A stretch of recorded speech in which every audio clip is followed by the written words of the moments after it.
Warna favorit kalian apa?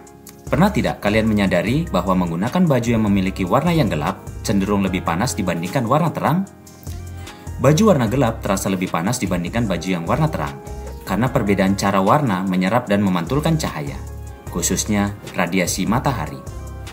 Warna gelap seperti hitam menyerap hampir seluruh spektrum cahaya tampak dan energi radiasi yang mengenainya. Lalu, energi diubah menjadi energi panas sehingga suhu semakin meningkat. Sebaliknya, warna terang seperti putih memantulkan sebagian besar cahaya yang datang, sehingga energi panas yang terserap lebih sedikit. Inilah sebabnya, di siang hari yang terik, orang lebih nyaman memakai baju yang warna terang, karena lebih mampu memantulkan sinar matahari dan menjaga tubuh tetap sejuk. Cinta itu ibarat baju gelap di siang bolong, bikin panas, tetapi tetap dipakai karena nyaman di hati. Terima kasih.